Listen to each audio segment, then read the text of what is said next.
Revenons maintenant aux manip du bouton poussoir. Donc, rappelons un peu qu'est-ce qu'on a fait. On a créé deux circuits. Le premier circuit qui concerne la LED.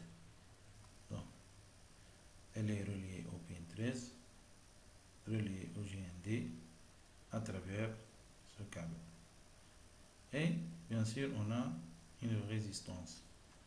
Pour le bouton poussoir, il est branché sur le pin 4,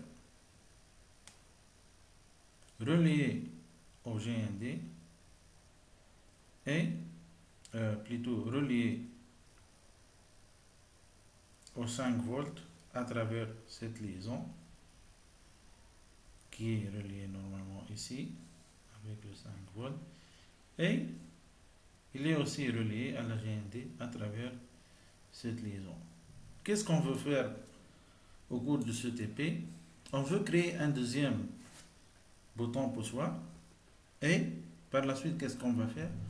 Lorsqu'on clique sur ce premier bouton, donc la LED va augmenter petit à petit sa luminosité, et lorsqu'on clique sur un deuxième bouton poussoir, la luminosité diminue petit à petit. Donc, si vous avez bien compris, quel est le mode de travail? Est-ce qu'on va travailler en mode digital ou bien analogique?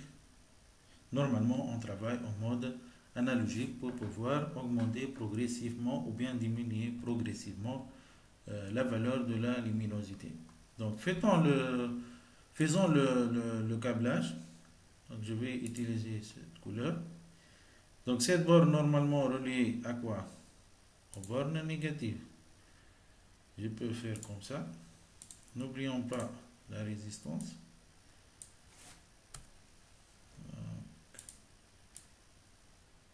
Non.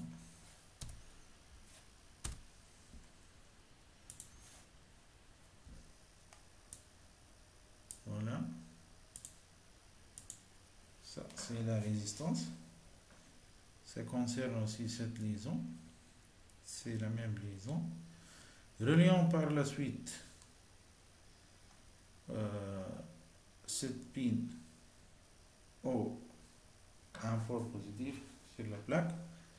Donc on peut faire par exemple, pour alléger un peu, on peut relier les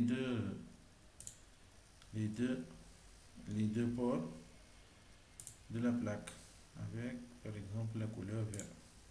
Comme ça, le plis ici est relié au plis ici. Donc je vais retourner à mon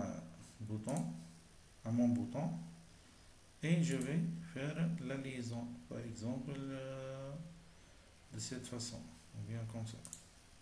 Qu'est-ce qu'il reste? Il faut brancher le pin,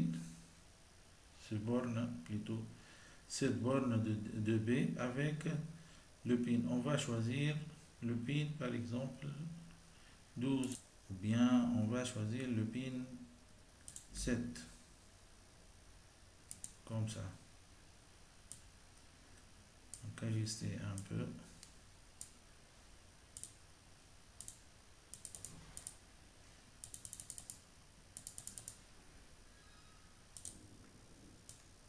Ajuster un peu.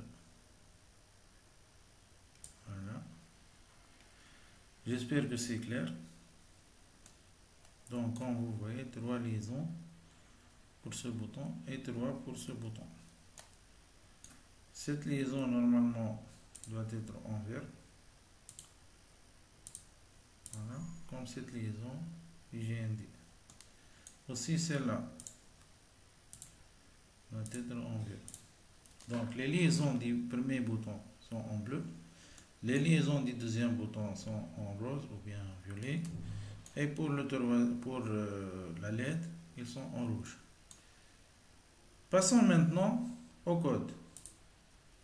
Donc le code il est initialement vide. Je vais coller mon code pour gagner du temps. Donc coller. Donc on commence. On a donc le LED pin 13. LED pin 13. C'est le pin qui correspond au LED. On a un bouton pin 1. C'est la pin qui correspond au premier bouton poussoir. Normalement, il a la valeur 4. Un troisième bouton pin 2, normalement, qui correspond au deuxième bouton poussoir. Donc, il est relié au pin 7 de la carte Arduino. On initialise une variable i égale à 0. C'est quoi ce i? Ce i va nous permettre de préciser la valeur de la luminosité de la lampe. Cette valeur qu'on a vue dans un manip précédent varie de 0 à 255. Passons maintenant. Donc on a un pin mode LED pin qui est celle du LED. Elle est en mode output. Le bouton 1 il est en mode input. Le bouton 2 il est en mode input. Je peux enlever cette ligne. Pas besoin. Je passe maintenant à la méthode de loop. Dans cette méthode, je dois récupérer à chaque fois l'état des boutons. Des deux boutons plutôt. Donc, bouton 1 state, c'est une variable booléenne qui va prendre true ou false. True aussi, le bouton poussoir est appuyé. False sinon.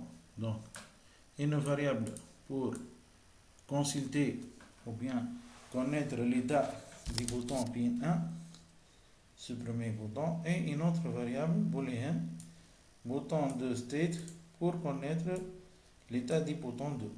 Par la suite, qu'est-ce qu'on va faire? On va tester.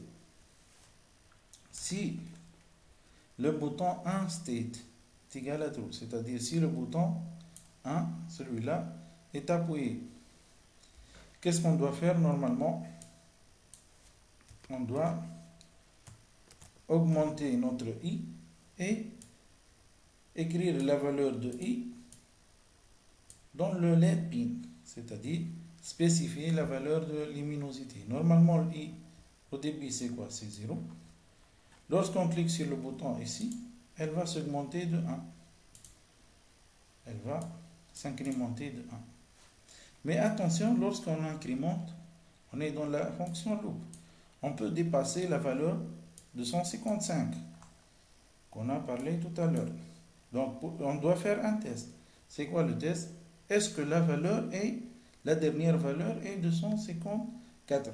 Si oui, alors on incrémente, on atteint 255. Lorsqu'on retourne, on ne peut plus entrer ici. Ça, c'est pour le premier bouton. Pour le deuxième bouton, qu'est-ce qu'il va faire? Il va faire l'inverse. C'est quoi l'inverse? Else if, sinon, c'est-à-dire si le bouton appuyé n'est pas le bouton 1, on vérifie le bouton 2. Si c'est le bouton 2, ici on ne peut pas appuyer sur les deux boutons en même temps. C'est pourquoi on a fait if, else if. Si c'était le cas, c'est-à-dire si on peut appuyer sur les deux boutons, alors on utilise if. Mais ici, c'est une autre alternative, else if. Else if quoi? Qu'est-ce qu'on doit faire normalement? On doit décrémenter ce i, qui est une variable globale, donc elle est partagée par tout le code ici. Donc si elle est supérieure à 0, donc je peux faire l'incrémentation, la décrémentation, et je décrémente par la suite, je mets à jour la valeur du LED pin. Cette valeur qui est la 13. Voilà. Ici, donc, on peut utiliser la fonction serial.begin qui ouvre le port série pour afficher les valeurs de i. Donc, je peux ajouter ces deux instructions. Exécutons notre code. Donc, je vais ouvrir le moniteur. Je vais effacer l'historique. Maintenant, qu'est-ce que je vais faire? J'appuie sur le bouton poussoir 1. Normalement, ici, la lampe va s'incrémenter, va s'allumer progressivement. Donc, j'appuie. Ici, quelle est la valeur maintenant de i? C'est 23. C'est comme si la valeur de la lampe est 23. elle n'est pas visible sur l'écran. Donc j'augmente, j'augmente, j'augmente, j'augmente, j'augmente. Voilà. Donc elle commence à s'allumer. Maintenant, qu'est-ce que je vais faire? J'attends à ce que j'atteigne la valeur de 155. Voilà, la valeur ne s'incrémente plus. Maintenant, qu'est-ce que je vais faire? Normalement, je vais décrémenter progressivement la luminosité. Donc, remarquez, la valeur est de 139. Je décrémente. Remarquez la LED. Je le décrémente normalement jusqu'à atteindre la valeur 0.